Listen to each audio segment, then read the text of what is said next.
So,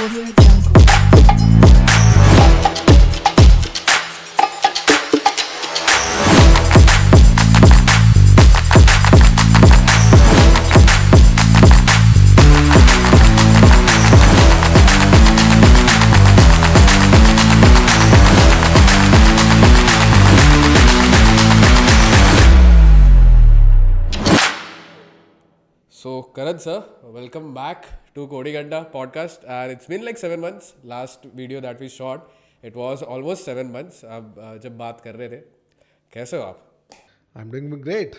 And thanks again for having me on your channel. And lovely to meet you, and Hari, Adi and Hari, on this podcast. So excited to be here and talk about something unique today. Yeah. So, firstly, congratulations on the product that you launched, Sia. And उसी चीज़ पे we had a talk initially when I was in Bangalore कि sir, I really want to have an episode where we really talk on agentic AI, generative AI. So this particular video, it's not kind of a podcast, you guys, but it's kind of a technical talk plus podcast plus like everything. Dev Exchange आप जितने भी हमारे videos देखते हो, it's like everything combined into one. And I'm not sure how long this is gonna be, but it's like just like a learning curve for everyone. And I would say like this would be a masterclass on generative AI in general. Okay. So yeah, let's talk. At this point of time, if we see there is generative AI and Gen AI, जो बहुत ज़्यादा boom पे है. It's in talks right now. So can you just tell like what is generative AI in just like a layman term? In a layman term, generative AI is, think about, it's an engine that spits out English. Precisely English. Let's from a layman terms, precisely English. So it's a system where you get a staggering amount of English text being generated. Fundamentally, it's predicting only the next token or the next word in a sequence. So sequence transformers and sequence generator are generative AI.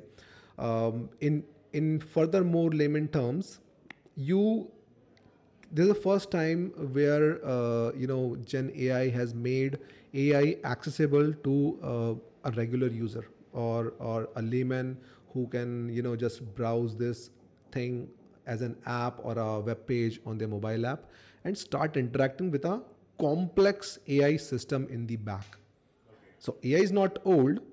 Sorry, AI is very old. AI is like it's more than 50 years. AI is under research, under development. The AI winter came in, it went back. Then we have seen a lot of great tools, technologies coming up. But until Gen AI that happened in 2018, 2019 time frame, when ChatGPT has given Gen AI experience to all of us on this planet, you know before that AI was like it's a research thingy for hackers, for researchers who are kind of building this animal in a lab, but it was not went out. So Gen AI made it possible and help people to just talk to AI. So chat with AI, talk to AI, get answers from AI in a very close to human centric responses. Okay. So you talked about like AI is old.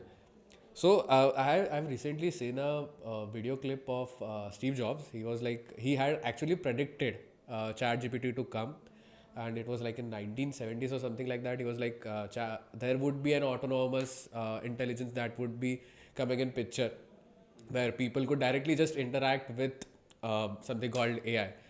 So let's talk about the pre-GPT era, because like it's like for humans it's the dinosaur era, and for the techies, tech nerds, it would be the pre-GPT Chat GPT era. So what are your thoughts on that? Correct. No, yeah, I mean, think about this. The world has changed so much. People like you and the new gen guys have divided this GPT era and pre-GPT era, pre-GPT era, post-GPT era, precisely, right? So yeah, pre-GPT era. So I can still recall from my earlier days when we were. I was being tasked to build a cloud computing infrastructure for CSC, where we had researchers in the same facility, and I was one of the engineer who's managing the supercomputers for Finnish government back in my time in CSC in Finland, where yeah, I mean, I've seen supercomputers just in the basement. I was very fortunate to work there. There you used to see, these are researchers, these are software engineers and researchers who are doing genome sequencing and building, not at the time the model term was not existed for various reasons, but these are researchers who have access to a lot of compute, and they are doing some random stuff that nobody knows. Even I don't know. As a technical guy who's managing their infrastructure, I don't know what these guys do. These guys are using compute and some version of Linux on top of it, and they have their random mathematical equations running in the back. So that was 2012ish time frame, where when public cloud was booming up. So yeah, AI is very old. Researchers have been trying to solve and build artificial intelligence right from the days of the Turing test, where Turing was building those machines, and they have built a Turing test which if human can pass it or not, those kind of stuff. Then came in AI winter. Then a lot of innovation happened around. So it all went into mainstream from research point of view through CNNs, convolutional neural networks, where it was primarily for images. So earlier, somebody have to come and label images. Okay, this is a cat, this is a dog, this is a pizza, this is a burger, this is a pen copy. So human labeler will label those images. Then we have a set of images. You will feed this into a neural network, a CNN model, and then you go and ask it, hey, Mr. Model, please tell me, what is this? Is this a watch? Then the model will say, yes, this looks like a watch. So you are just detecting objects using images through CNN. So that was very early when people were very excited about ImageNet and doing it. It was artificial intelligence. You're training a machine to work like humans. But it was still a lab research tool that companies were pouring money in building that research long back. Then came in, okay, this is fantastic. We can do this on images. Can we do this on languages? So then came in NLP, natural language processing, and understanding, where RNN came into picture, where okay, you have a sequence of text, not a lot, but unlike today, but you have a sequence of text and paragraphs. Can this little RNN can predict my next token? So it was able to do it to a certain degree that, whenever you say, for example, you'll say hi, then comma, it will be autocomplete. So think about it, it's a autocomplete, but still in lab. It haven't came out. Okay, RNN was still in lab. People are building it. It's a one single word completion thingy. RNN, it has limitations. It could not, use memory. Memory does not exist at that in that particular implementation of that. It cannot understand. It cannot go back in 5 to 10 words in the back, because it was not designed to handle that. Okay, so there were limitations there. Then came in the LSTM era, where you were adding more memory to the existing RNN. Okay, can I add more memory and increase the context? Can I get it for few paragraphs? Can I get it for, let's say, a page of document that this particular model can understand? Can it understand language in 1, 2 or different formats, right? So that was LSTM era, still in labs. This is still cooking in labs. Okay. Research community is getting excited. Yeah, we have made some progress by moving from CNN to RNN, then adding LSTM to it. And then, the transformer happened, where the team of Google DeepMind engineers built a new architecture like, hey, this is great, but it has a lot of flaws. Can we re-architect everything? So then transformer came in around 2017-ish time frame, I guess, where they introduced the transformer model. Basically, they have increased the context length, and they have increased the overall implementation of it. And all of a sudden, it can suck in lot of bigger chunks of data. We're talking about a bigger corpus of data to the model, and then it's using some advanced concept like positional encoding, where the words, the meaning of that sentence depends on the position of the word. So it was storing that as well, so that it can give you better output. Like cat sits here, sits cat here. These are three different words, but if you change the positioning of these words, it can make sense, or it can make fully nonsense statement. Yeah, it can actually change the meaning of the entire sentence. Completely. So transformers solved that using positional encoding and advanced concept like encoder and decoder. So that was kind of a breakthrough in the community, and almost everyone in the research community really appreciate Google's work and DeepMind's work in this space, and they made it open source, and they have explained beautifully, and that was the break point. Okay, fantastic. Now we have something which is in a research, open source research. Can I go and pick it out? So guys from OpenAI org, they picked up. They have changed overnight. They have transformed. They have removed the existing. So OpenAI was working prior to that. OpenAI, I think they were founded in 2016, and 2018ish time frame transform happened. So they removed their existing stack. They placed in transformer based on Google's paper, and then they saw substantially improved results. Then they're like, wow, this is fantastic. Now I'm talking to a GPT-1 model where I can go and train this on a very large corpus of data, a few millions of parameters that we're talking about. Back in there, few millions is like a lot, extremely lot. Okay. And they trained it, they ran some internal tests, and they were like, they are blown away, like fantastic. Then they, all of a sudden, internal community and research units at DeepMind and Google OpenAI, they have invested more resources to it, more compute to it, and they trained further bigger models, like the T5 from Google, and then we have a very popular model from I just forgot the name of that model from Google itself. BERT model, sorry, yeah, BERT model. The Google team trained the BERT model, which was substantially better in doing language translations and natural language understanding. Again, this is still in research.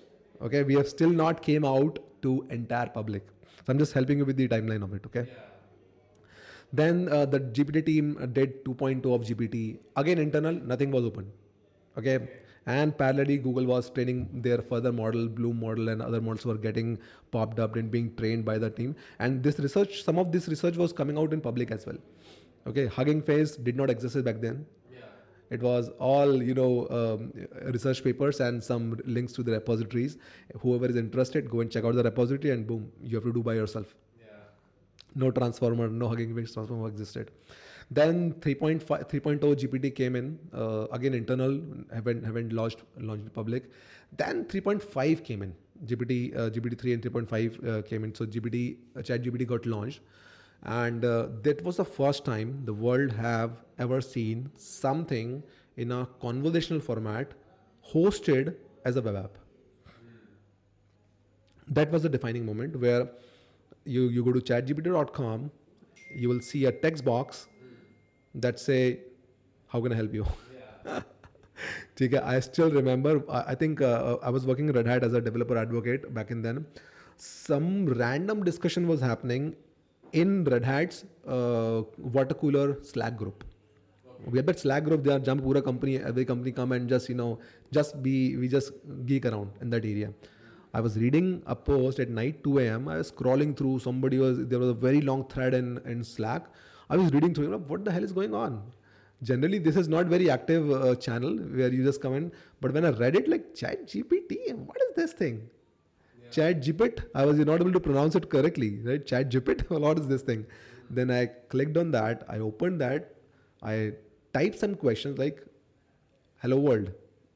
Then, I mean, not exactly, but example, right? So I got an answer, like, okay, this is nice. I'm getting a response. It looks like a chatbot. Somebody has thrown a chatbot to it. It can answer, hey, how are you doing? I was able to communicate, and it was giving me some answers. And all of a sudden, I got a 505 error, 404 error, like, okay, something went wrong because of loads, right? Yeah. But that was the thing, like, okay, something is happening under the cover, and I'm getting answers to my questions, basic answers to my questions, right? So that was a moment when it came out from the doors of the lab in the hands of public over Twitter and LinkedIn, and obviously Twitter, because Twitter is generally the first place where people go and shout out around this. So that was the moment, right? So think about it again, going back to CNN, RNN, LSTM, Transformer, GPT-1, 2, Bloom, T5, and other models like BERT models. And there are several different models in place. And then ChatGPT happened as a web service. So AI was there, like Alexa, Siri, 2013 and 2017, 15 is time frame where these AI assistant, like virtual assistants over there. Like Google has Google Now back then. Yeah. Then it went into Google, OK Google, right thing, and then now it's Gemini. Same for AWS, which is Amazon. Amazon Alexa powered by their backend tech. Now Amazon Alexa is powered by new models. Okay, and same for Siri. Siri was powered by back in their own engines. Now Siri is powered by OpenAI and other stuff. So conversational assistants, virtual assistant existed, but generative AI, adding Gen AI to this layer is really transformative, and it has changed the game for almost every industry out there. Okay. So can we say like when you were telling about like Google came up with the transformer model idea to like change the entire architecture and the way the things are working, can we say that the reason for OpenAI getting this much recognition or ChatGPT getting this much recognition is because Google came up with transformer? Because when you told like they use the existing transformer model and train their data on that transformer.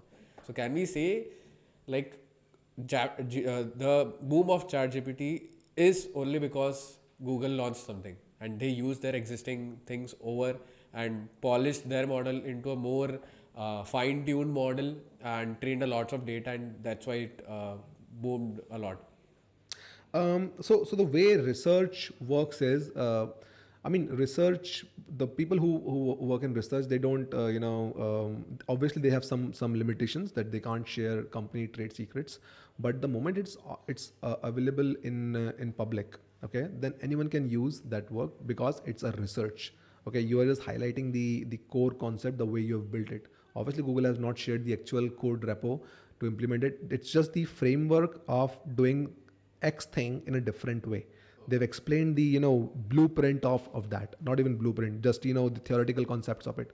The guys working in OpenAI research, they, because since they have been trying to solve that very same problem, they saw a paper in the public community, they read it, and since they have enough, they have tried multiple different ways to solve the same problem, it was easier for them to understand, hey, that's a neat idea. What if I can apply the same idea based on my previous learnings which didn't work and do it? So they were able to progress in a faster way. Okay. Even Google, OpenAI researchers, top researchers, I mean, appreciate Google's work on this part. I mean, definitely people say that if Google would have not open sourced that, world would have been different.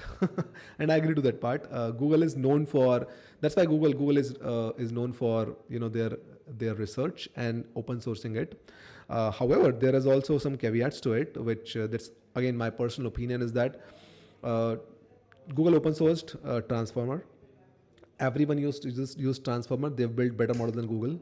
I mean, it's debatable, but still, Google does not market a lot, but their Gemini models are pretty decent and they are very great Gemini models. But it's my current understanding, which I can predict that Google is not using Transformer.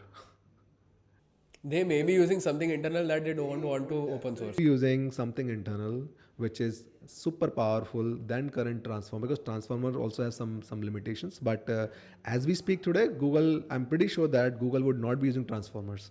They are already ahead of the curve and they are using something else that have not yet open sourced. It will get open source, let's say in 2060 2026 2027, because the way Google works is, I mean, they do develop something, for example, Cloud Spanner. So just deviating a little bit. So relational databases synchronization over geographically distributed location is a very hard problem to solve. Like RDBMS, geographically in sync, like literally in sync, is a very hard problem to solve. Google solved that problem using their own internal data sets, a database that they have built to power their entire analytics and entire Google search, जो Google AdWord है, their product's core engine. Okay, so Google solved it like long back. Nobody had any clue how to build atomicity on a geographically distributed relational database, which is not eventually consistent. Okay, eventually consistent database, it's easier to build. The examples are available, but relational database, which is atomic, globally planet scale, Google has built like years ahead in time. 2010, 2011 time frame, where people are still thinking out how to move to key value store, because very hard to make atomicity on RDBMS. Google, what 2010, 2012 mein they have built this their massive internal database, fully homegrown. In 2016, 2017, they kind of made this paper available, and they've launched a cloud server called as Google's Cloud Spanner. Now everyone can go and launch a Google Cloud instance and get the same style, same quality of database, eventually fully consistent, fully acid, fully atomic, geographically, which was kind of impossible before doing it. So Google has a tendency to work ahead in time. So again, transform architecture they have built only 17, but I'm very sure that they right now their engines are being powered by something very new that nobody have ever thought about. Okay, which will eventually come. Yeah, but it'll take some time. Take some time, because that's the competitive edge now. They have to also stay ahead of the curve and have their secret sauce available to them. Okay, so Google has no regrets in open sourcing Transformer. So if we talk about the main topic that is in discussion right now, which is AI agents, and there are a lot of people which are still confused between AI agents and AI chatbots. Can you please just define what is an AI agent and what's the difference between an AI agent and an AI chatbot? Yep, correct. This is the question that people who are semi technical, non technical, they often they find themselves to be in a good state to say, okay, yeah, this is chatbot only, na. Okay, for them, ChatGPT is still a chatbot, which is fine. I mean, if they are able to understand that way, which is fine. But fundamentally, it's completely different. Chatbot is just a scripted, like hard coded, scripted answering machine.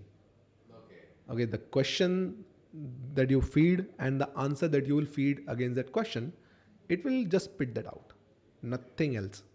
Okay, so there were tools to, like Dialogflow was the tool where you will go and Rasa or some frameworks which are chatbot platform, where you will just define this. Okay, if users say hi, then you can say hello, how are you?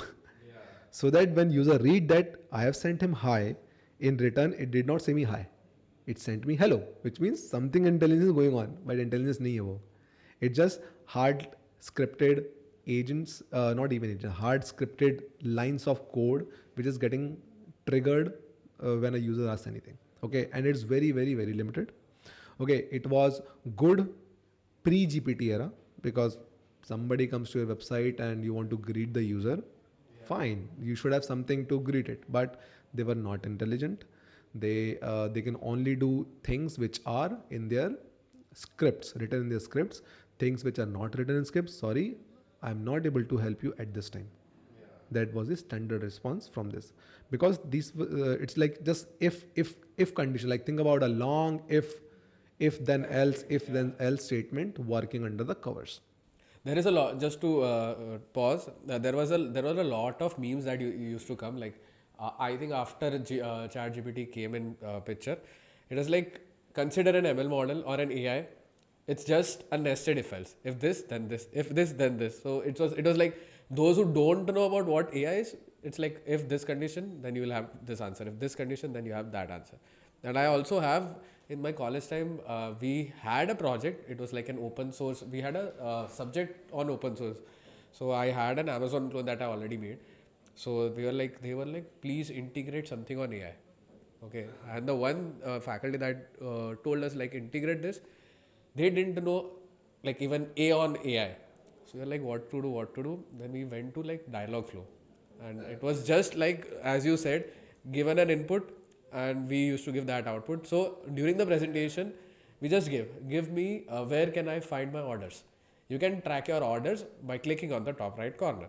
So that's when we presented, and they were like, "That's good. You have created an entire AI chatbot based on this." But it was like a meme culture between us. Like we created just an if-else statement, but people were taking it as like an complete AI chatbot. I mean, so the thing is, so the term AI agent and chatbots. So fundamentally, people who are taking decisions or trying to make careers in AI, they need to first understand this. Or businesses who are trying to adopt new technologies to improve their customers or your internal processes, they need to understand that what AI can do through these agents. So in layman's term, agent is an engine, a small engine, which understands users' context. It has a memory. It can retain the information or the dialogue that happened between the user. It can reuse that whenever needed. So which means calling on that context. And then it can reason and it can take action by calling certain tools. And tools like think about API calls as and when required. So this combination of these things make it intelligent compared to a static chatbot. Because here you are not defining the entire if then else logic. You're just telling a workflow or a process to an AI agent, hey, whenever my user comes in, you please take my message and just use a brain. And the brain here is a language model. So agent is think about agent is a layer. It's kind of wrapping a language model, and the request goes to a language model, and then the language model has the brain undercover. The language model understands your question, which language the question is in, and the language model can generate a response where generative AI comes in. Hey, hi, how can I help you? Okay, so this generation is happening at the language model. The language model then gives this back to your application, and then store that message in your history or in context. Okay, and yeah, my name is Karan. Okay, hi Karan, how can I help you? Hey, I'm having some trouble with my, let's say, my mic. Okay, sorry to hear that. So it's like adding those little human style verb, emotional question to that. But this is coming from language model. And then if you ask certain things like, hey, what's the weather in New York? Okay, so again the same question will go back to the language model. Language model will reason. Okay, since the user has asked about the weather in Mumbai or New York, right? I am I have got access to a weather API, and I think I should go and call it. So this reasoning happens in the back. Okay, so like it internally decides on what to do. Exactly. It internally decides it. That's the reasoning component. Okay, I need to basically it's still not core reasoning, but still it's taking a decision to invoke a tool. And now think about you have a million tools. If you give a million tools access to this language model, and the language model can go and call any one of it, depending on user's request. So, boss, this is very powerful. It can do whatever you want it to do. Okay, and then the reason answer comes in. There is a the concepts of structured outputs. I'm gonna touch upon it if we touch upon those topics. But yeah, this goes back, and the answer gets crafted in standard English language, which a user can understand in his own style, and then the conversation thread completes in that loop. But yeah, think about this again. We are stacking this conversation on the same thread, and you can always go and check by, hey, so again, sorry, I missed that. What was the temperature of New York again? This time it will not go invoke it. It will go, okay, Because it already has that. in the same context. Yeah, okay, so yeah, I mean, back like 10 minutes back when I checked it, the temperature was XYZ. So this is a high level concept of AI agent where it goes, it can have access to brain, which is language model. It can understand a question. It can have, it has access to tools, and these tools could be anything, just sky's the limit for it. And then it will have a memory to it, and it kind of wraps an answer for the user. So it's completely fundamentally different and orders of magnitude powerful compared to chatbots. Okay. So like, is this a new idea? Like, are AI agents new idea? Because it's like from the, I guess, from last 6 months or 1 year, I've been hearing a lot about AI agents, AI agents, AI agents. So is it like new, or like people were using it earlier, or have you used something like the terminology that we say AI agents at during your time? So I mean, to me, AI agent is a keyword. It's a label. It's a good mix of marketing and technical term. AI agent. It's a nice word also, smaller one. But yeah, it's more of a label. Okay. Again, if we dissect the word AI agent, so anything that can, or AI, or a tool, or AI thing, AI agent, it can sense the environment, then it takes a decision, it's make a decision, takes an action, reobserve the output, and repeat it fundamentally. Okay, under the covers. Okay, now if you use this kind of workflow and go back in time and see what other tools or what other products or hardware thing does that, they are basically AI agent to me. AI agent is just a label again. So now think about that vacuum cleaner, Roomba or iRobot vacuum cleaner. I saw that when I was in Finland. Like, what the hell is this thing? Okay, so it's a this big disc. Okay, this thick, and you just, with your app, you'll say, hey, clean my room, or broom my room. It will clean up your room. It will go and it will sense all the corners of your room. It will sense all your furnitures, and it will simply, it's a vacuum cleaner. It's a robotic vacuum cleaner. Okay, which was purposely built to do one thing, cleaning your house, and it senses the environment. It takes a decision. Okay, since I have hit a wall, I need to either take a left or a right. So it go and take a left. Okay, great. Now I don't have any wall. Okay, go straight. It's going straight. So sensing it, taking a decision, and then re-observing the output. So AI agent fundamentally the concept tha, the concept was there. Think about self-driving car. Again, good example. Self-driving car, I would say it's AI agent. Undercover, right? You have a car running on the road. Its job is to sense all the traffic, all the peer cars from the sides, all the passenger, all the pedestrians, or the animals, and the signs and railway traffic, whatever it is, right? And it takes a decision. Okay, I need to take a break. I need to turn on the indicators. I need to turn off the indicators. I need to turn on the parking lights. I need to take left, take right, go straight, change the gears. So these are the actions that this particular software is taking. So fundamentally, वो तो AI agent हो गया. That's an AI agent, right? But now since GenAI has an its so GenAI is its own universe. So it's a new name for that new universe. AI agent, right? So yeah, short answer, AI agent as a concept existed long back, but now the AI agent is the label for anything around generative AI universe that's happening. So like we can say like there are features that usually we have on our phone, like when we put up the automatic brightness for the mobile screen, we can say like we have an agent working internally that senses if the sensor on the camera has some sunlight, and based on that it then changes the brightness of the mobile phone. Or for, let's say, if you are a Mac user, for Mac also you have like the automatic brightness feature. So we can say like those are the agents which are working kind of internally, and based on the surroundings it is doing its work. Can we say like that? I mean, you can feel free to say whatever you like to in general, because there is no guidelines to what is AI agent and what is not at high level. But yeah, I would hate someone asking about hey, this is a chatbot and this chatbot is any agent. Okay, I just want to remove that cover from the top and see, okay, what is the underlying thing. As long as if it's a scripted, hard coded, workflow driven thingy which is available, and in for 99% of question it says sorry, I cannot help you with that. It's not a AI agent. Okay, AI agent simply go and gets it does an action. That's the point, right? AI agent completes an action for you. Okay.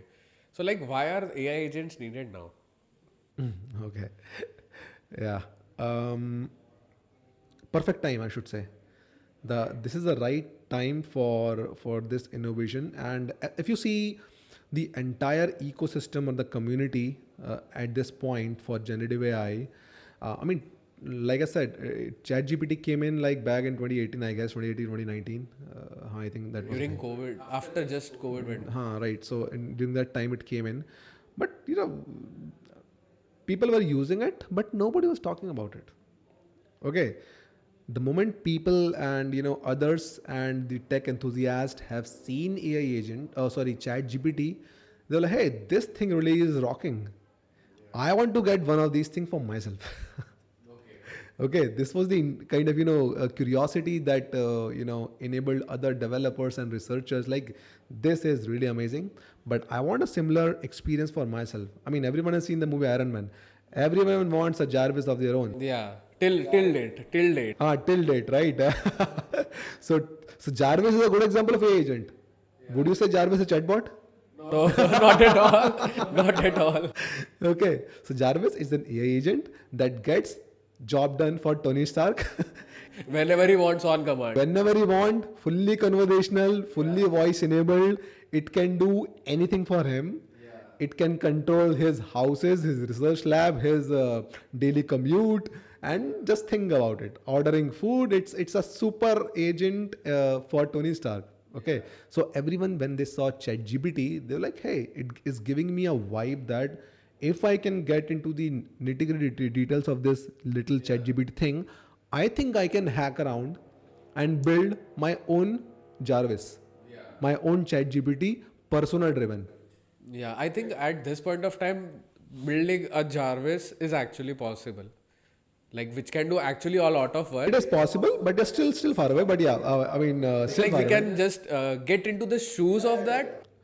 We have full ingredients to get it done. So you ask why now is because of that curiosity that kicked in after seeing ChatGPT. क्या ChatGPT कर सकता है? If ChatGPT can do, I can go and hack around. Then all of a sudden, the open source community went active. Lots of newer model came in. Open source ecosystem started to thrive. People have or big companies like Meta and others, and what was Falcon, other universities. They have started to release their own models, language models, and all of a sudden, the developers who had no clue, they've got access to the model. Now you have got access to the model. Fantastic. We are still blooming. The community started to grow, right? Then people started to use those models and showcase their experimental work over Twitter and GitHub and Hugging Face, right? And if I am an engineer, if I'm a scientist, I'll see your work and I get motivated by that and I'll use your work and get on top of it. ठीक है, so community started to build. Then we have got interesting items like memory, access to memory. So generally model does not have a memory. Model is a point in time knowledge of uh, of the internet or of the world, point in time knowledge. So even ChatGPT, when it came up, it generally say, hey, I'm sorry, I cannot answer this question because I am trained on 22nd of March 2019. Earlier, it used to give that kind of an out. Because it is not real time. Its knowledge is its knowledge has a cutoff. So then the tools came in where they have access to live data using web search. So a GPT model will, if it's not able to answer your question point in time, it will go and do a web search. So this function calling thing happened, which was a breakthrough in giving more capabilities to a model which was not trained on the data, and then adding memory to it, because generally models by itself it's a frozen piece of software. Once model is built, you can't do anything. I mean, there are tricks to do it, but in general, okay, it's a frozen piece of thing. If you have to add more knowledge to it, you have to retrain that or fine tune that. Okay, so memory does not existed. A function calling came in, then memory came in to the model, and then multilingual capabilities, which was already there for language. Because generally, whenever you train a model, you will try to at least get a decent exposure to multiple languages. And then multimodal came in, which is access to multiple data formats: text input, image input, video input, voice input, audio input, right? And that thing came in, which really, helped AI agents to take broader user inputs. Have you ever seen any chatbot taking image as an input? No, because chatbot cannot handle that. Chatbot can only handle English characters, or let's say Hindi characters, or any other language for which they have written that if-else logic. Okay, so all of these things came in the right place in the right time, and then people have understood, like, okay, yeah, using all these 5 6 more capabilities, including the LLM models, I can build my own Jarvis, or I can build my own AI agent, which will speak about my business, myself, my community, and I can build something out and show it to others. Okay, so hence all of a sudden 2024 last year, tools like Baby AGI and AutoGPT, yeah, Baby Agent AutoGPT, it has shown a very, initial glimpse of agentic nature, though it was not truly agentic.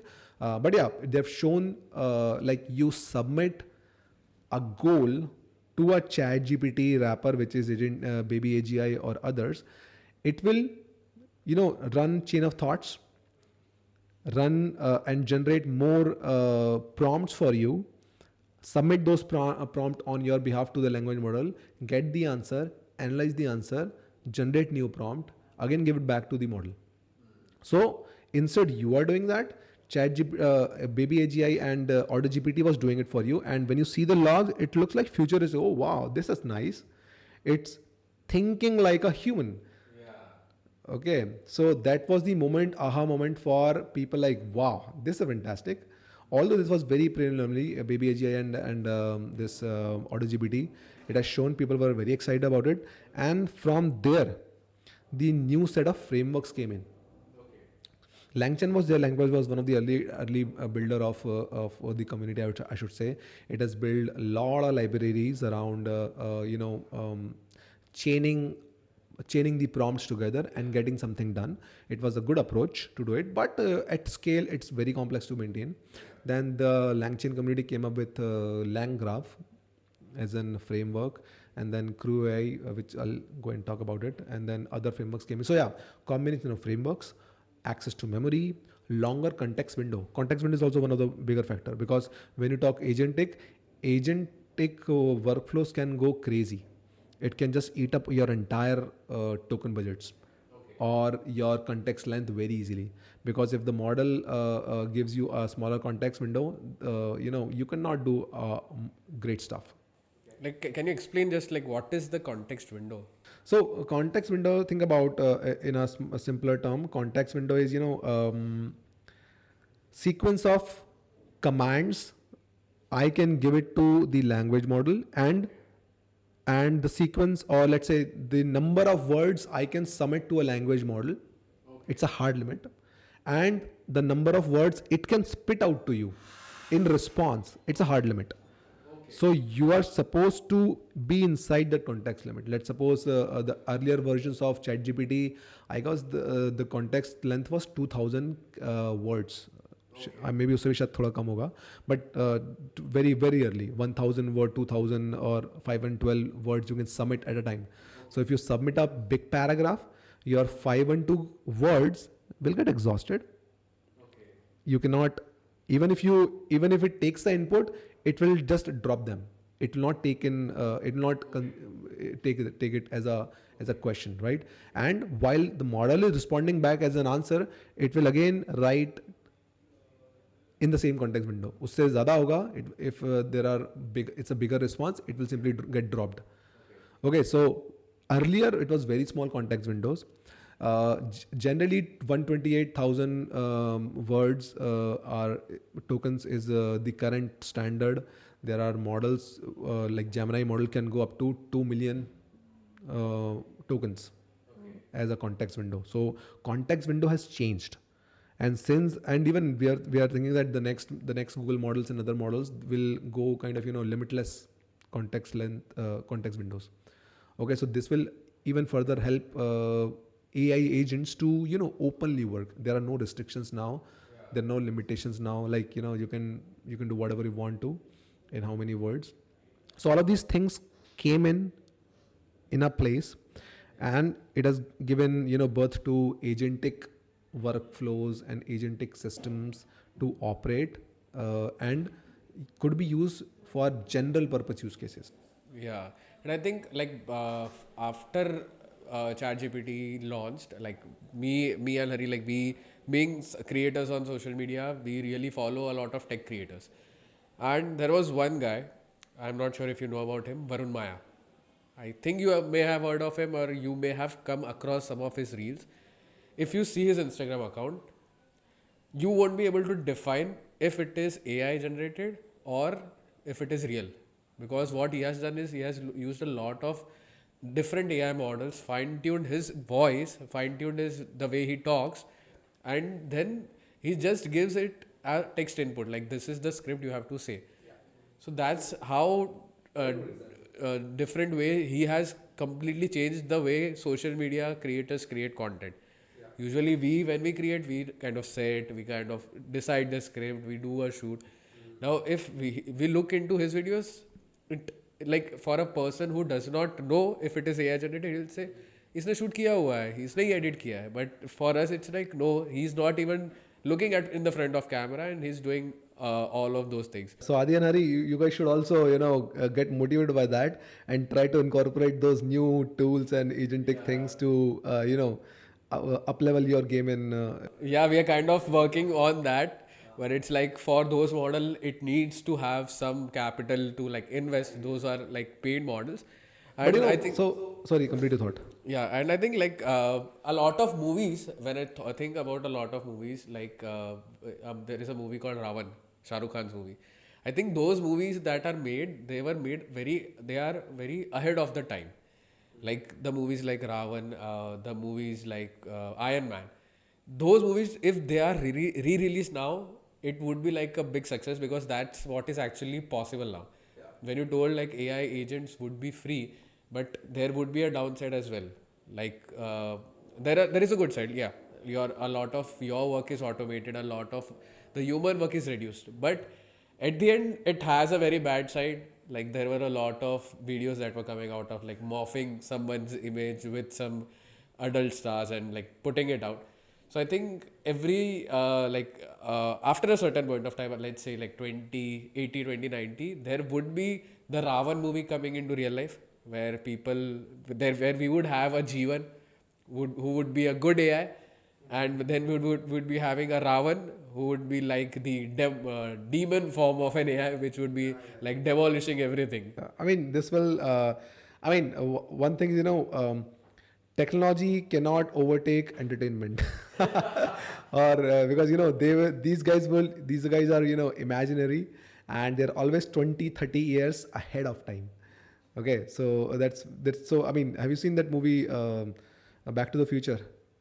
If not, just go and watch. It's an amazing movie, and we are still waiting for time machines.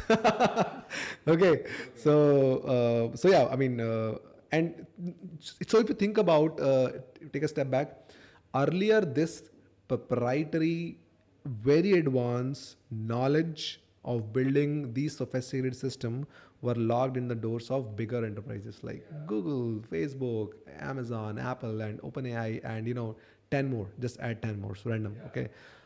All of a sudden, the same knowledge is available equally good at open source community, and you can use as a service by paying fraction of money.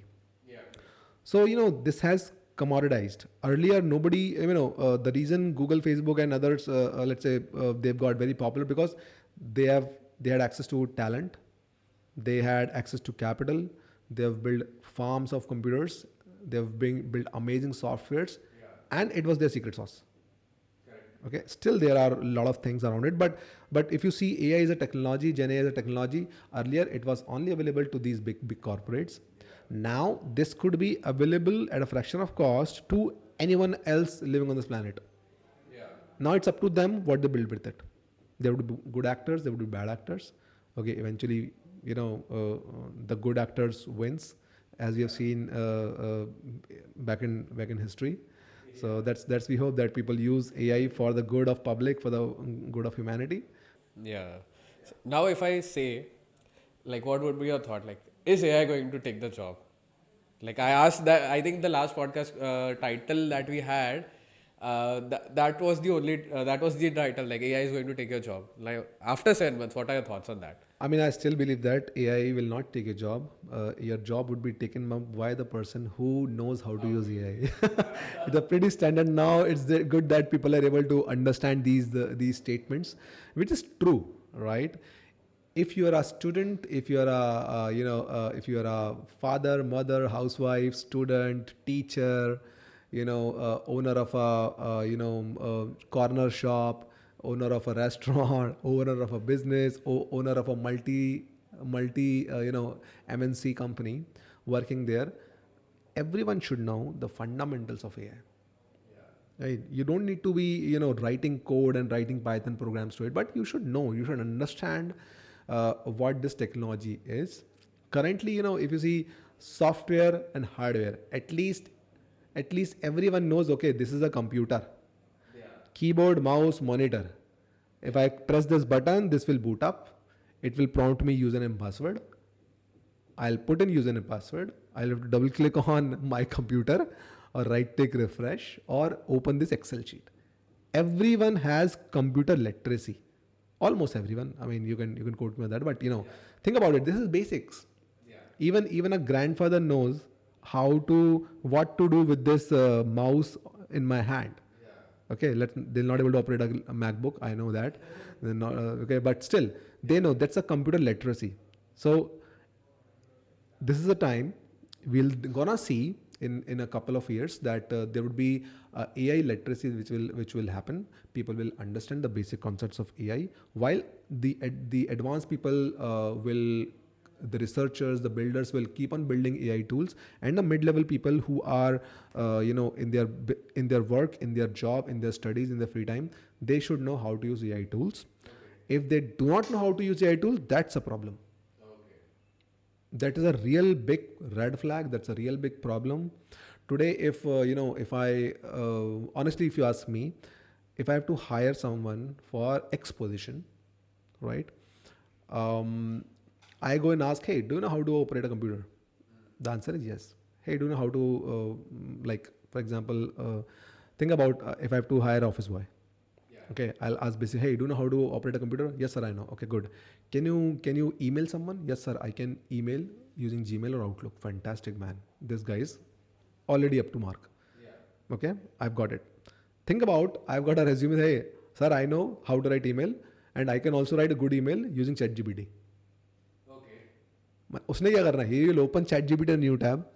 He will write me an email to send this to my vendor and get good price quotations. Simple. You'll get a response to it. He'll copy that response, put it on Gmail that he already know, and send an email. So his email would be 10 times better than the person who is not using it. And I will end up hiring the person who had said that I know how to use ChatGPT. Simple. So your job will be taken up by those folks who knows how to use AI. I also heard about it a lot, and I particularly believe it as well. Like, people, there are a lot of YouTube videos that come up, like programming language for 2024, programming language for 2023. Now when I talk, I think last 2 days back I had a discussion with Hari. I'm like, what do you think is the programming language for 2025? We were just discussing, and I'm like, it's not Python, it's not Java, it's English. It's like, if you know English and if you are able to construct a proper sentence and if you are able to give what you want to the AI, then you are someone who is already different from what the actual crowd is doing. Yeah, I'm completely agree and no doubts about it. So I mean, so give me please pass me this. So now this is my book, right? Yeah. Okay. So this is the the programming language for the future. Prompt engineering. Okay, so yeah, basics. So this is the book that these guys have built from Coding Adda, and I've got a signed copy from them. So thank you so much for this. And so this is, yeah, prompt engineering, basics of prompt engineering. This is what people need to know. Yeah. How to write prompts. Okay, there's still people who don't know how to write prompts, but things like that should help them. But you're right. The future language would be English would be the language to do it, because I have you heard the term vibe coding? Yeah. It's really like everyone talks like vibe coding. Yes. So what is vibe coding? Vibe code is English. Writing your specs in standard English format, submitting it to Cursor or Windsurf, and getting Sonnet build it for you. Okay. And the fun part is, you're a non-technical person. You are a non-technical product manager. Okay, who has never written a line of code. He is writing these requirements in English, and he is not even opening those generated JavaScript or Python files. He's clicking on those final links. Web app came up. He logs in. He will to log in. He is literally generating software out of thin air. That's vibe coding, and it is great, right? I mean, the job of technology is to make complex part simple. Coding is a complex thing. Not everybody can code. That is the reason it is complex. Now, not everyone likes to code, right? So if a technology helps you simplify a complex problem like coding, then that thing has legs that will travel miles. So vibe coding is a good example of English, and so you're right, English is the future programming language, and eventually we will see AI will create its own cryptic programming language that humans will not understand. Humans will write in English. AI will generate a random code that you will not have access to. You can't see it. Even you see it, you can't make anything out of it. It will get compiled. It will run faster than Go or Rust in future. I had been exploring with DeepSeek on like Hugging Face chat interface that they recently launched, and that's the one thing that you told, like AI will talk in its own language. So that's when I faced it once. I had just given a prompt on like creating something, a bash script, something related like that, and for DeepSeek I had that reasoning model chosen. So when I click on that reasoning, what it actually does internal thinking. So initially it was in English, and then it started writing something in the language. It was not Chinese, not Japanese, something different. And I was like, now this can be like a turning moment where AI will talk in its own language, where we as humans will not be able to understand that. And I think DeepSeek has been into a lot of controversies after it has been launched. Like there were a lot of people posting it on Instagram. Like if we talk something about China, it won't even say a word, or it won't Yeah, yeah, yeah. say It's anything it's related yeah. to that. It's highly So censored. Yeah. yeah, so like let's now get into like the core technical aspects of AI. I really want to understand, this is what I have come here for. I want to understand what are the core components or like design principles behind creating an AI agent, and like how do they work under the hood. Yeah, before I touch on that point, just a quick note on the DeepSeek part. So before DeepSeek, I have used OpenAI O1 models, O3 models, got an access to that, and I was running through my initial tests, like, okay, count the number of R's in the word strawberry, those kind of basic questions. And then when I saw the way it was using chain of thoughts to come to a conclusion to my question, I was blown away. Like, this is fantastic. That it was showing me the reasoning part, how it's making thoughts out of it, how it is chaining multiple thoughts and trying to come to a answer for me. Okay, it was openly. It's like, you are outside of a glass chamber and seeing that somebody is working for you. Right. Okay. This is nice. This guy is working too hard for me. Right. I saw that. It was fantastic experience. And although I got the answer wrong, but anyways, that's fine. It's still fine, not a problem. As a techie, you get excited when you get something happening in the system. On the DeepSeek part, when I tried DeepSeek, I was completely blown away the second time, because it was even more verbose than O1 models from OpenAI. It was literally telling everything, each and every turn it is taking to get your answer. It was crazy. It was very scary as well at the same time. Yeah, kuch to matlab this DeepSeek thing is doing something amazing, and what if it can do this and that. So it's slightly you know I mean, you got an idea, right? So that's what now. So what I see is we are taking a transition from LLMs to something called as LRMs, language reasoning models. Okay, so LLMs are large language models, and LRS is language reasoning models, which will be from design, from their initial pre-testing, pre-training itself. It will built using the foundation of reasoning from grounds up. Currently, the models are like DeepSeek and OpenAI O1 models. These are models which were on which reasoning has been built on top. Existing model using a fancy chain of thoughts and other rewards model.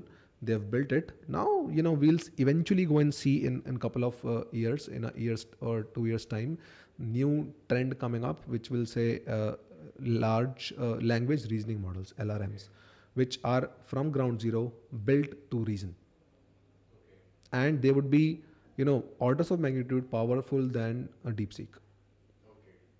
Okay, so that at least I'm looking forward to it.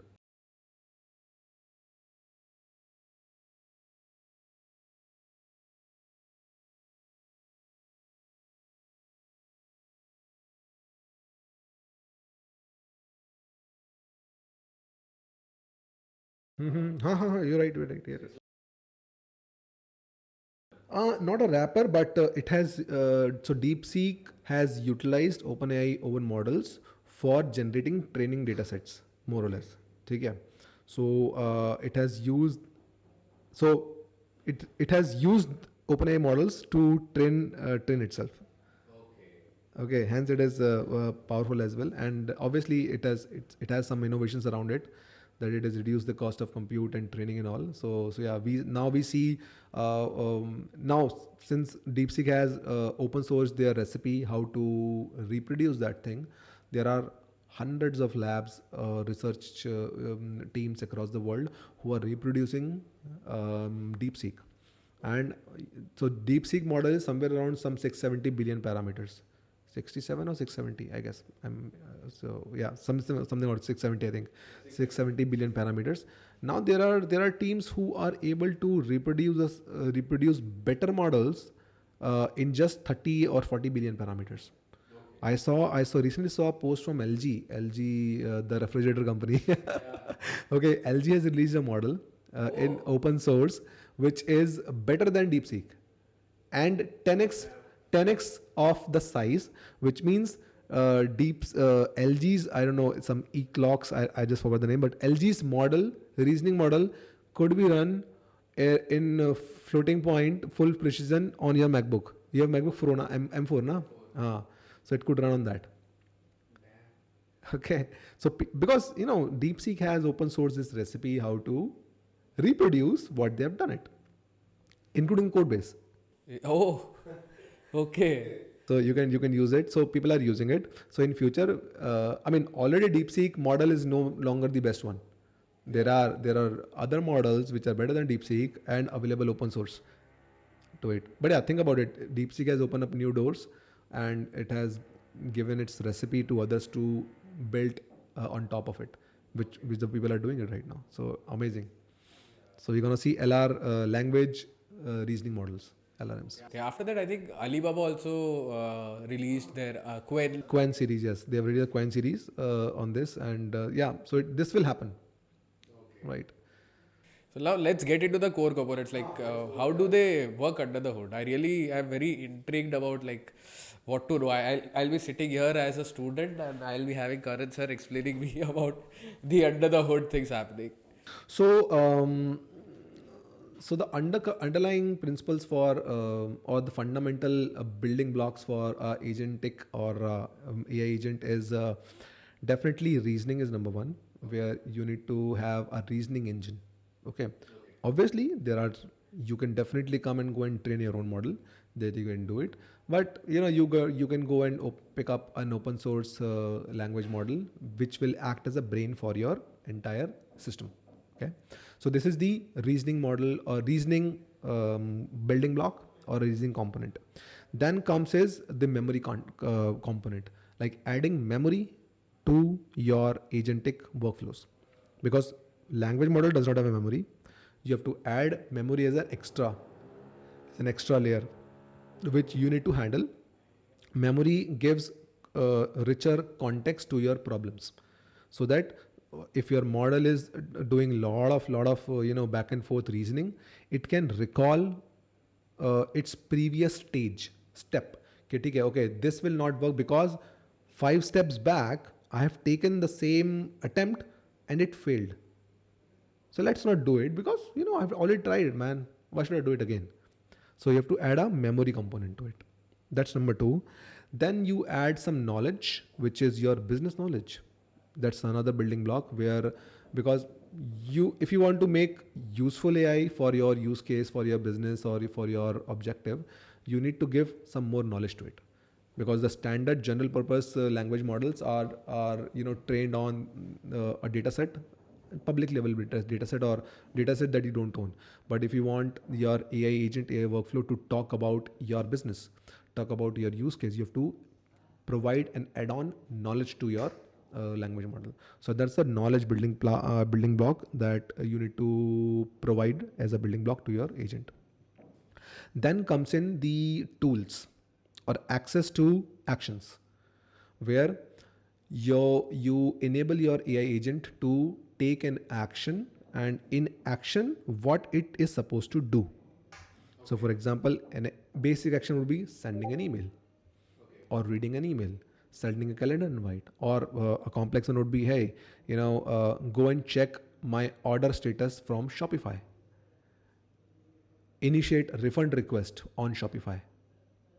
Okay, or else go and install Adobe Premium Pro on these 50 machines. It's an action. So you enable tool access, tool use to your model. So like what I said is reasoning brain, add a brain to your model, and then add tools to your model, add external knowledge to your model, then add your own guardrails to your model. Like, okay, you don't want your model to answer about X, Y, and Z things, and you don't want your model should go out of the limit of your business. You don't want your model should go and talk about or bash your competitor. Like suppose you've added a model, AI agent, AI widget to your website or a chatbot to your WhatsApp number. You don't want, go and hey, is iPhone better than Samsung? By I'm MacBook Apple or I'm using something else. I'm selling garments online. Why the hell you're asking question related to iPhones or Samsungs on my platform, man? And you're burning my tokens to get the answers, right? So you have to add those guardrails to it. And then definitely prompt, like prompt engineering, the language of the future English, is adding a prompt which designs your overall ask from that agent, like what it should do, what it should not do. So this is kind of very high level design principle or the core components around building an AI agent. Okay. So like after we had talked about AI agents, now there is a terminology that has come into picture called multi-agent. So does that mean that you are using several AI bots at like talking to each other? And why is there a need for multi-agents? Like you can have different agent to like different single agents to do all of your tasks. So why is the need for having a multi-agent? Yeah, that's a fair question. So by default, you don't need. by default, if you start, unless your workflow is getting very complex, you don't need it. In fact, I should also say that you are good to go with a single agent or a single general purpose agent that gets something done for you. But the moment you have a broader use case to do it, you still have options to double down on the same single agent, get the job done, it will work for you, or else have multiple agents. So there are pros and cons to this approach. So think about, you have a complex workflow that let's say a user comes in your site. First of all, you want to greet the user and act as a pre-sales virtual assistant available on your website. Okay, and there it acts as a virtual pre-sales agent. Then the same users wants to want some recommendation from you. You will give a recommendation. Okay, you know what, out of these 5 products, I think you should select this product because of these reasons. Okay, then the agent wants to take some action. Okay, you know what, give me some discounts. So now you are negotiating. Okay, here's a discount for you. Think about the workflow. Okay, and then you, okay, give me the link to pay. You will pay it, and then tomorrow you'll come to the same agent. Hey, I'm having some problem with your hardware or your product. I want to get a replacement. Or even step before it, tracking the product. Hey, where's my order? Why my order is delayed? You said that you want to deliver on 7th of March, but it's already 9th. Why you're not doing it? Your service is poor. Okay, so from a, if you just forget for a moment the AI story and it, think about from a company point of view, from a team's point of view, the way an org work is. You have a sales guy, then you have a finance team which, or product team which maintains the inventory. Then you have the guys who set the pricing, the guys who give you discounts. Generally speaking, it could be a single person also, but generally, then you have someone who is dispatching your order. Then you have someone who will approve your returns. Then you have someone who will take your order back and give you a replacement or refund. So there are a lot of people. Okay, it could be a single person also, it could be multiple person also. If your workflow, again, it comes to a boils down to your workflow. If you have a very simple workflow, a single agent will help you to go to miles. कोई दिक्कत नहीं है. Don't over engineer. Don't add the multi agentic workflow in your architecture. It's really big pain. If you are and if you try to double down your agent with multiple roles and responsibilities in a single agent, in a single prompt, it would be very difficult to manage, and this gives rise to a lot of hallucinations. Your agent will not able to decide clearly, okay, should I do that or should I do this. Will get confused. So in order to mitigate these things in a complex workflow where you have lot of steps needs to be taken, it's advisable that you create you create a workflow of agents. There are different ways to do it. So each of the agent will be responsible for a single task. Okay, and in this way, the chances of getting your AI agent into hallucination loop is slightly reduced, and it's slightly manageable by you and your team, and also extensible, where you can use those AI multi-agent as a usable component in other functions as well. So totally depends on your workflow. By default, one should directly start with a single agent system if you want to build something out of it. Then eventually grow to a multi-agent systems. Okay. So like there are a lot of tools I see like within like last 3-4 years that have come across for like building AI agents. So what are, according to you, what are some popular tools or frameworks you should use, and what's the difference between them? Yes, so there are a couple of tools which are. So, first question that you should ask yourself is: do you need a tool or do you need a framework? Let's not call it. Let's call it a framework. Do you need a agentic framework in your application stack? Okay, there are. So we have a journey that we can explain. The popular choice right now, I mean, the one that is in community is LangChain/LangGraph, because LangChain is the piping thing, and the graph is the multi-agent system orchestrator system that you can use. It uh, it works on the concept of graph based agentic behavior, where you define nodes, and these nodes are gets connected to each other using edges that you can define. So lang chain and lang graph is a pretty good framework. uh, in my opinion, if you have a complex workflow that you wanted to fully manage by yourself, like a very custom workflow, it gives you a lot of flexibility to build as per your own needs. So if you want to have full control of the workflow, then lang graph would be a decent one to start with. Then we have crew AI, which is again pretty popular one. It works in the concepts of crews.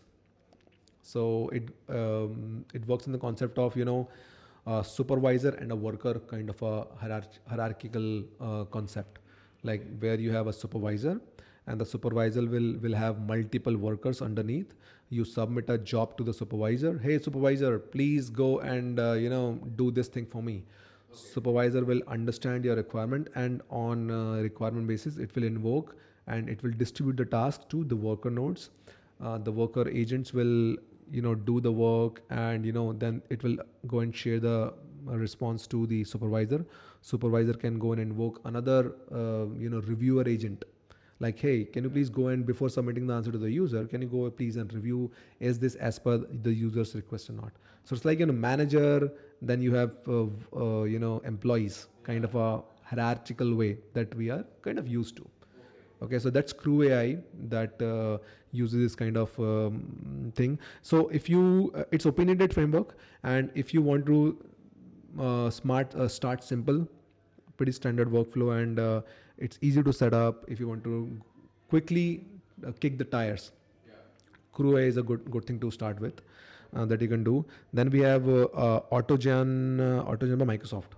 Microsoft Autogen, yeah, I think that's the right name. Autogen, Microsoft Autogen. It's also very verbose. It gives you lots of chops to play around. It's broader in that case. You can do the same thing with it. But if you are a real nerd, and if you wanted to literally go and check the bells and whistles of the framework, so that's for you for this. Then the newest entry in this ecosystem is OpenAI's Agent SDK. OpenAI Agent SDK. It's based on Swarm.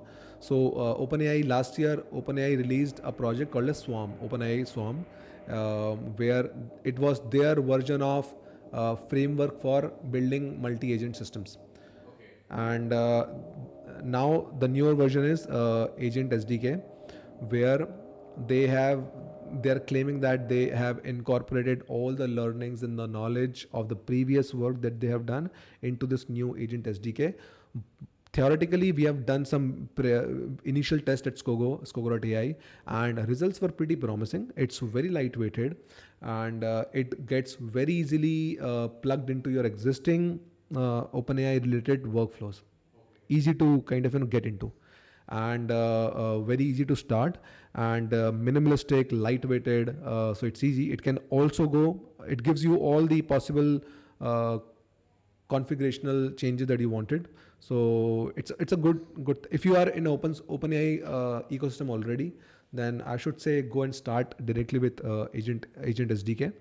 If you are using Anthropic and other kind of workflows, although it doesn't matter these days, but still you can give it a try to Crew AI. If you want to do the ninja level, go to Agent Autogen from Microsoft, and LangGraph. So these are top four which are available right now.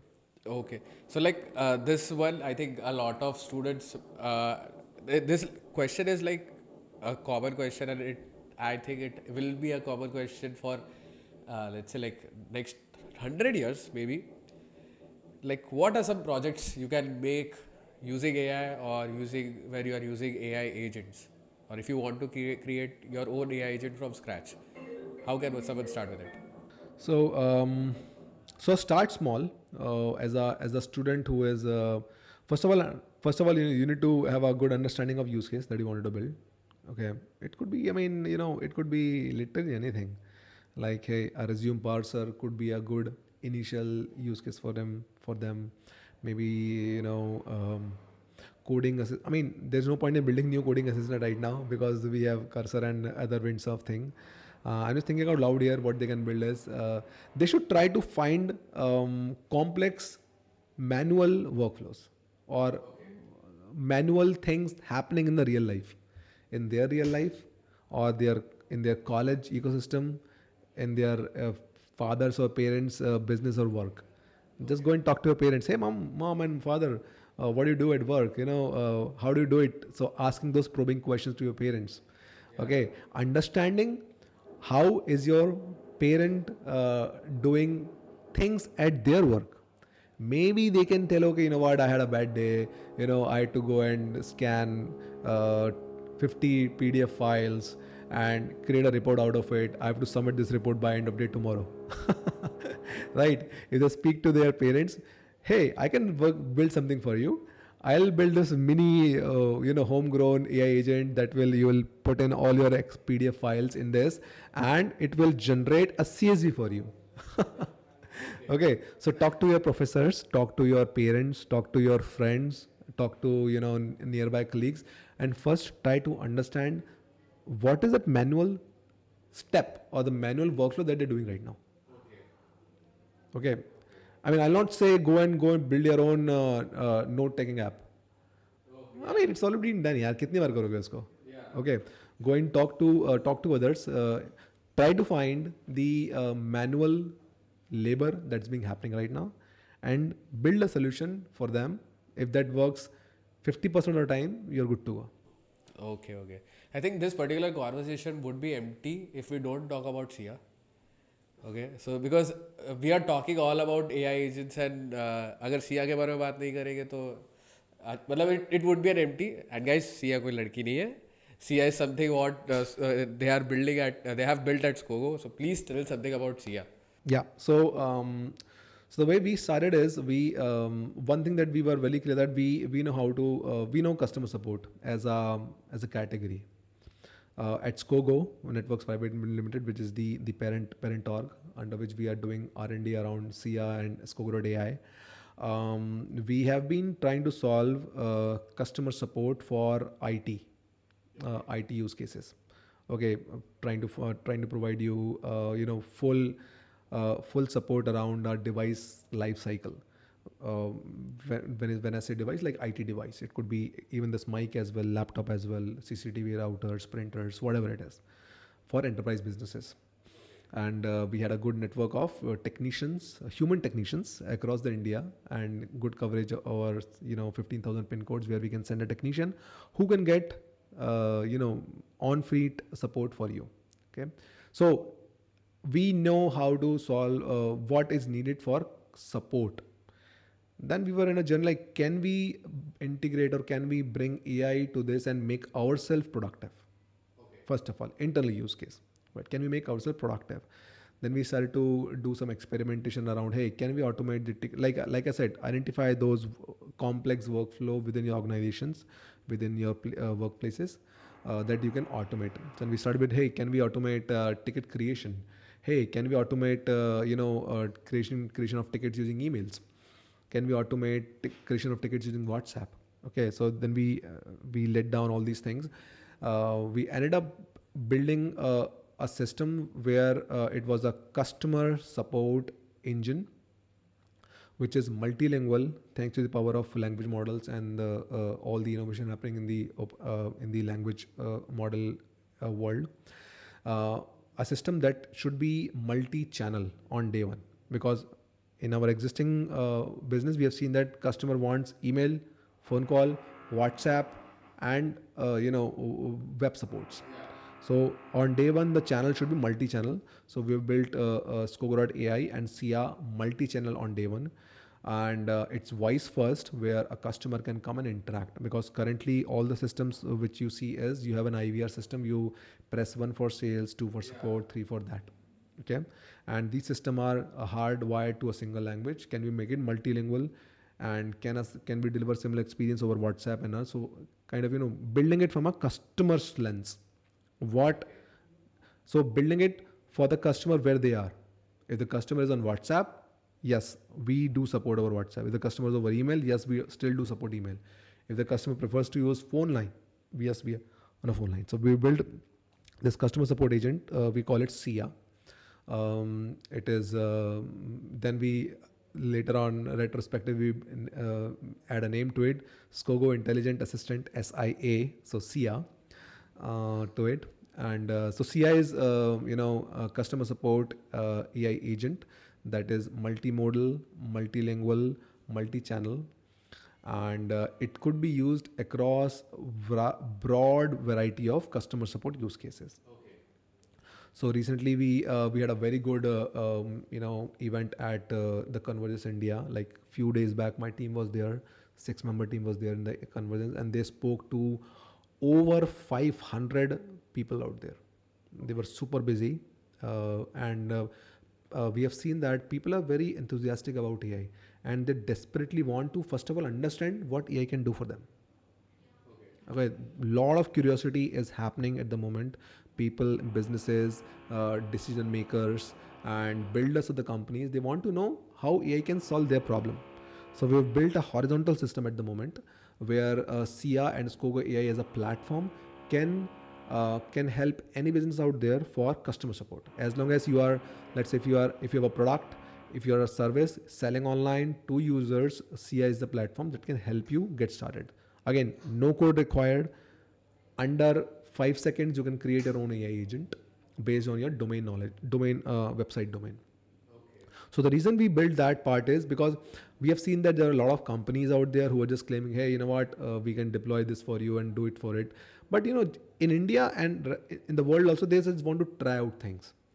So we as engineering team, we have taken this challenge. Hey, can we completely abstract the agent creation part? So we came up with an idea that okay, you'll have a single text box. You put in a website domain under 3 seconds. Best is under 1 second, but yeah, 3 second P99 latency. You will end up getting, the moment you will add an website domain, you will get your own branded AI agent for your business, trained on your business website, which means all the content which is available on your public website, I'll use that and give you an AI assistant that can speak, that can understand multimodal English, multiple languages, and across all the channels. Okay, so suppose you are building a seller on Amazon. You are selling, let's say, I don't know, you're selling these mics on Amazon again. Okay, you're making India brand. You're a D2C brand. You're selling online. Okay, across the category, you could be sleeping. You could be selling chairs, or mugs, or groceries, or even the electronic components. If you're selling it online, we can give you an AI agent that will speak about your business, helps customer in pre-sales, which means anyone comes to your website, see, I will greet them, try to make them selection, give you product recommendation to your customer, then going to the next level, giving them discounts if they are not making a decision. Hey, maybe would you like to get a 30% discount? Apply this coupon code, coding Adda 20. So it's like proactive pre-sales powered by AI that we're delivering to our customers. Once the customer comes to the agent and starts speaking and giving asking or let's say giving more details about it, we recommend some products like, hey, it looks like you likes prompt engineering, so here's the new book of prompt engineering that we recently released. Okay, giving recommendation, helping them make a purchase. So that's pre-sales part of it. Then comes day 2, post-sales. Let's suppose you have sold hundreds units of these mics and you want a basic warranty registration, because if you open the box, you need to register a technical product because you get 1 year warranty. So can we simplify that process? So with SIA, we have simplified that process in such a way that if you're a customer, you simply upload your invoice to SIA, because again, SIA is multimodal. It can take image file and a PDF file or Word file as an input. You simply say, hey, please register my product. Tuck, upload your invoice. SIA intelligently will scan through your image, your PDF file, and capture all the code details and send it using the right tools to your inventory systems. whether it is CRMs, inventory system. It will ingest, okay, Mr. Aditya, your product, which is this mic, has been purchased on this date, because this information is available on invoice. Yeah, correct. Okay, Yes. and you get an email, congratulations, thank you for the purchase, and your product is now under warranty for the next 1 year. If you have any support related challenges, you just drop me a message. Then Sia would be available over a WhatsApp to you. So think about Sia as your brand ambassador for your business, available across channels, across all your products, and instantly you can get started to Sia in under a minute. So we have built this platform, again, no code, low code platform. You don't need to be an expert or a AI researcher or having a team of developers to do it. It's very simple, kind of reducing the hurdle for people to use it. So all of a sudden, you as a Make in India brand, a D2C brand, right? Starting from India, you can deliver a, a beautiful customer support which is as good as 500 employees, a company of that size, because they have deployed all those call center people who are giving support. And then you have to, and by the way, this platform is 24 cross 7, which means at midnight, if anyone go and ask, hey, you know what is the maximum throughput of your mic, Sia will give an answer. Okay, the maximum throughput of this mic is this, based on your knowledge base. That too at night, 2 p.m. in Telugu, right? So all of us are using AI. So AI is kind of, leveling the playing field for, so Make in India brands, D2C brands can use technologies like this to level up their game and compete with people like, MNCs, delivering exceptional customer support. So that's what we are built with Sia. Congratulations on that. Now, really want to talk like when you are building an AI agent, there are two things that are most important. First is the reliability, and second is the limitations.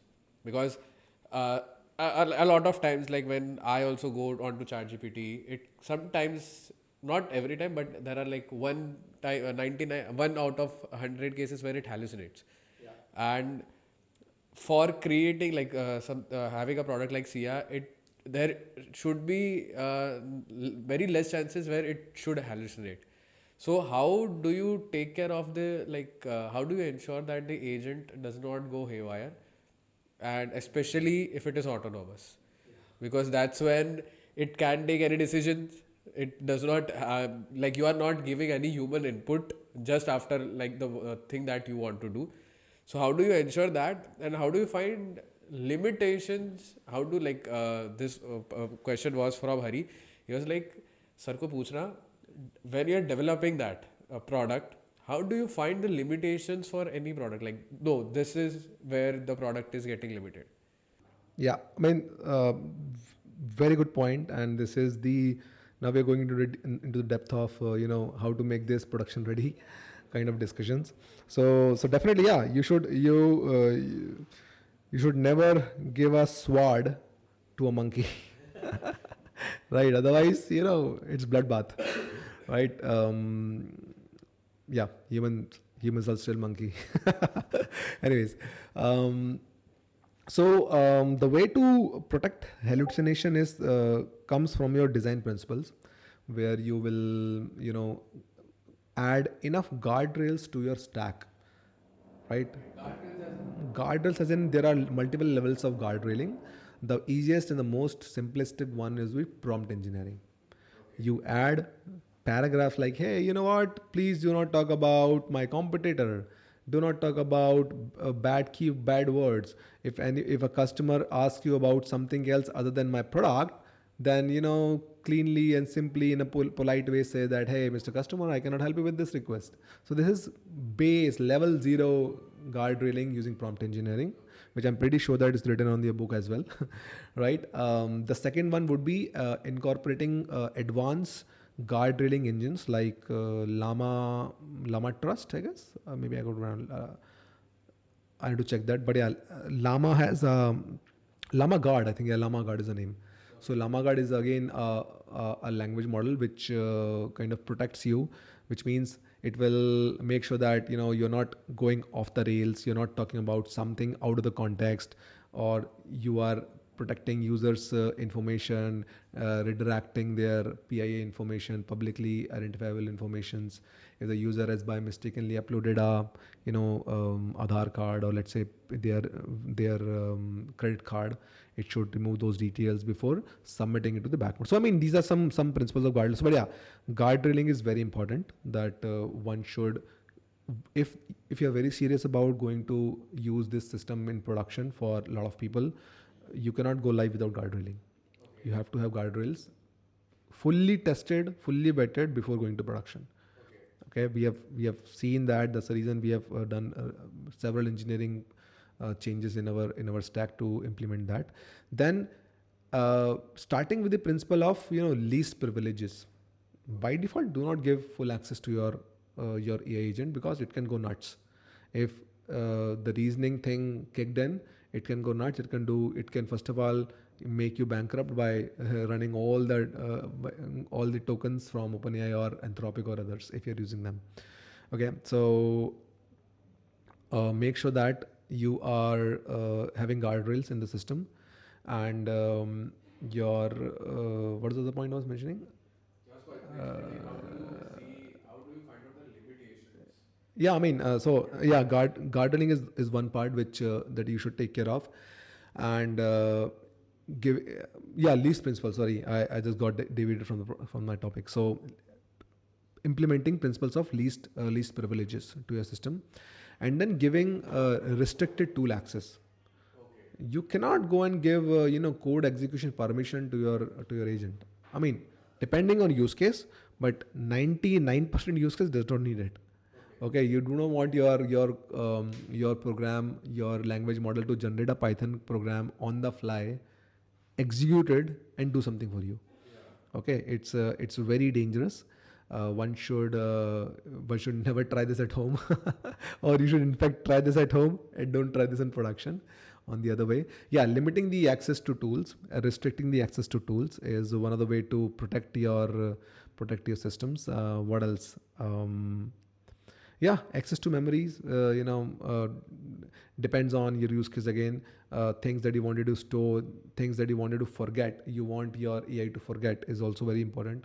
um, Learning is easier, forgetting is difficult. So making sure that you have those checks in place. When a user says that, hey, you know what, do not store any of my information from the previous chat, what would you do?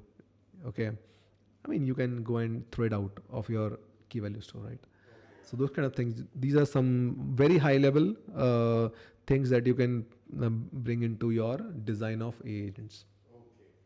So like I've heard about like after the DeepSeek that came out, people were like pointing to India, like when are we expecting something from India?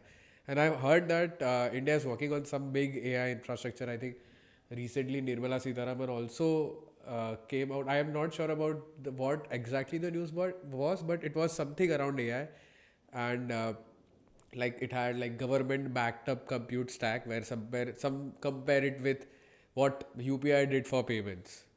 So what I Yeah, India is. I mean, UPI is a use case. It's a great use case for India, and world have seen that at population scale, UPI and Aadhaar is one of the exceptional implementation that India has done. So UPI is definitely our. So people say that this is the moment for us. It's a UPI moment for India. AI is a UPI moment for India, and at the same time, government is also supporting and building AI infrastructure in the country. I think recently they've announced under their AI India AI mission, they have announced that they will invest somewhere around 1.2 billion dollars in building computing capabilities, like specifically GPUs. Somewhere around some 20,000 GPUs compute farm that India is building, out of which I think 10,000 GPU cloud and farm has been released to the people, right? So the idea is that the moment you will build this infrastructure and make it available to the research facilities, to enthusiasts, and offer some grants, offer them some compute capabilities that they can leverage and do something with it, there is a high chance that we would able to produce greater models, greater workflows, greater agents, or whatever it is, and trying to solve the problem that only exists in India. Okay. uh, I mean, Western world is different, they have their own problems, we have our own problems, and definitely Meta and OpenAI is not interested to solve the problem which are born in India and India specific. They will never do it. Why should they do it, right? So it's like, it's our house, it's our home, we have to keep our house in place, which means we have to solve our own problems. Okay, it happens that my problem could be a common problem to another third world country, or some other countries, that we are happy to, like, we are distributing UPI as a technology to other other countries. We could do the same as for other non-English native countries. Hey, you know what? Since you don't speak English, English is a primary language, which means you will have these problems, and we have already solved this. Here's India's solution to you as a friend. So we can do that. India is kind of going it. So they are going on providing open access to GPU cloud. They are reducing the prices of GPU hours. Currently, roughly give or take, it's $3 per hour of computing on public clouds. India is trying to bring them down to $1, like 80 rupees, 100 rupees price range per hour GP usage that one can go and subscribe to, and which is like, they're giving subsidies on top of it, which is needed right now. If government continues to pour in money like this and help us first build an infrastructure for compute, I mean, that would be fantastic, and people are doing it. Like Sam Altman says that, compute is going to be the currency of future. The more compute you have, the better the more powerful, or the more technologically advanced country you could be. So it's good that India is taking some steps in this direction. And then, they're also building data as public data pools, where because researcher needs two things: they need access to compute, and they also need access to data sets. India as a country has a enormous data set, and government initiatives are trying to pool that. So if you wanted to innovate in X category, you can go and get those data sets from the government, get the compute from government, get some subsidized rates for GPU, try to solve a problem, and make sure that your problem, just solves for India, and just, make money out of it, make business out of it. So they're laying out those foundations. They are also building some center of excellence around AI, where they can have some mentors in this field who can guide budding startups. So yeah, they are doing good stuff. I'm very positive that in future this investment will double down. But yeah, it's like, that Geo wala moment. Once the reason UPI picked up, because Geo has slashed the rates of data. Correct. Internet penetration drastically happened. We are in the same stage where these kind of subsidies will, and bringing large corporation like Airtel, Geo, and other partnership with bigger companies. Eventually, if they reduce the price of compute, all of the things will come in the same line, and we'll see a lot of startups coming up and trying to solve the problems for India, natively for India, and at India scale. 2024 was literally crazy for AI, and 2025 has continued the trend. What do you think would be the next big thing in AI in 2026? Like, beyond the hype, what do you think are the development or directions you see coming in AI? And particularly, I think, apart from that, AI agents would be something like, after a year we would be hearing some new word, because earlier it was like LLMs, LLMs, LLMs. From 2024, it's AI agents, AI agents. And what do you think would be the next trending word for 2026? Yeah, like, I don't see a new trending word popping up like this. I'll see some stability in all of these things, like, maturity. I mean, we are already at tipping point of this, where people understand AI to a certain degree. They also believe that AI can solve their business problems. Okay, they are also started to do some POCs and experimentation with AIs in their personal capacities. Okay, now the next step would be to, make bring AI to their workplaces and make it operationalize, and to literally reap the benefit of the advanced technology. Okay, rather than coming up with a new flashy term, which will eventually come, not a problem, but I'll see more stability in this field in, let's say, another two years down the line, where definitely the models will be more intelligent. Reasoning will play a very important role because reasoning has opened up new doors for innovation. Models will keep on, not necessarily they'll not become more larger, not bigger, but the same size model will be far more intelligent than their counterparts. Like, let's say GPT, is believed that GPT-4 has been trained on some 500 trillion tokens or whatever it is. Okay, or 500 billion parameters.